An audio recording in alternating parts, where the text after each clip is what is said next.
അറിയിക്കുന്നു. ഇപ്പോൾ വേദിയിൽ വളവന്നൂർ പഞ്ചായത്ത് തല മത്സരത്തിൽ പ്രസംഗം മലയാളം ഒന്നാം സ്ഥാനം ഈ ഗ്രൗണ്ടിൽ നേടിയ നമ്മുടെ വിദ്യാർത്ഥി ഫെല്ല മെഹ്റി.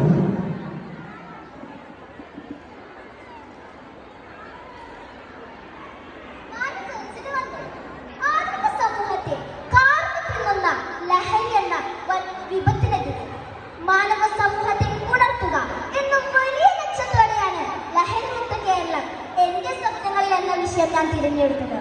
ലഹരിയുടെ കെണിയിൽ പലപ്പോഴും അകപ്പെട്ടു പോകുന്നത് വിദ്യാർത്ഥികളും യുവാക്കളുമാണ്. ലഹരി ദുരന്തത്തെ കുറിച്ച് വേണ്ടത്ര അറിവോ ജാഗ്രതയോ ഇവർക്കില്ല എന്നതാണ് വാസ്തവം. യഥാർത്ഥത്തിൽ എന്താണ് ലഹരി? ഏതൊരു വസ്തു ഉപയോഗിക്കുമ്പോഴും അത് വീണ്ടും വീണ്ടും ഉപയോഗിക്കാനുള്ള തോന്നലുണ്ടാക്കുന്ന അനുഭൂതിയെ നമുക്ക് ലഹരി വസ്തുക്കൾ എന്ന് നിർവചിക്കാം. പലരും ഒരു തമാശ രൂപത്തിൽ തുടങ്ങി അവസാനം കാട്ടുതീയേക്കാൾ വേഗത്തിൽ പടർന്നും പന്തലിച്ച് സമൂഹത്തിന് വലിയ ആഘാതമാണ് സൃഷ്ടിക്കുന്നത്. കഞ്ചാവ് മുതൽ സ്റ്റാമ്പ് വരെയുള്ള പലതരം ലഹരി വസ്തുക്കൾ, ടാബ്ലറ്റ്, ഇഞ്ചക്ഷൻ, പൗഡർ, മിഠായി എന്നിങ്ങനെ പല രൂപങ്ങളിലും നമ്മളിലെത്തിയേക്കാം. ആഘോഷ പരിപാടികളിലോ മറ്റേതെങ്കിലും സന്ദർഭങ്ങളിലോ നിങ്ങളുടെ സുഹൃത്തുക്കൾ ഇത്തരം ലഹരി വസ്തുക്കൾ ഉപയോഗിക്കാൻ നിങ്ങളെ നിർബന്ധിച്ചെന്നും വരാം.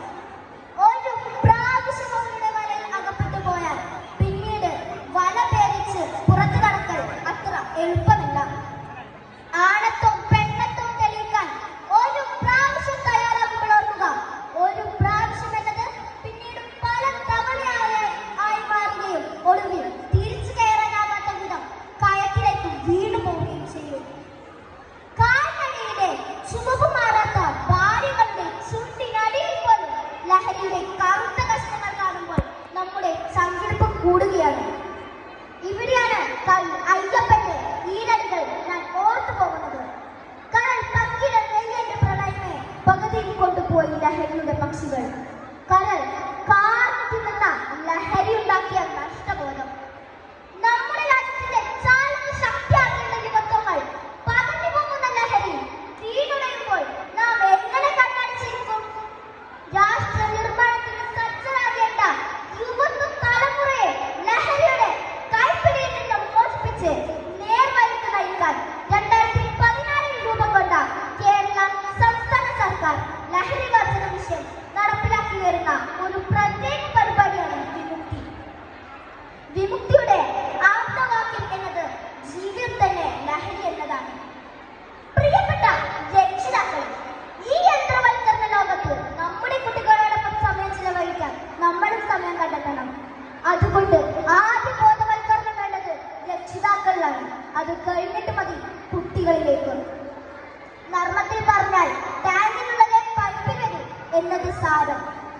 അവസാനമായി ഞാനൊന്ന് സൂചിപ്പിക്കട്ടെ, ലഹരിക്കുള്ളതല്ല ജീവിതം, ജീവിതമാണ് ലഹരി. ലഹരി മുക്ത നവ കേരളം സൃഷ്ടിച്ചെടുക്കുന്നതിനായി ജാതി, മത, വർണ്ണ, വർഗ, ലിംഗഭേദ, കക്ഷി രാഷ്ട്രീയം ഇവയൊന്നുമില്ലാതെ നമുക്ക് തോളോട് തോൾ ചേർത്ത് ലഹരിക്കെതിരെ പോരാടാം. ജീവിതമാകുന്ന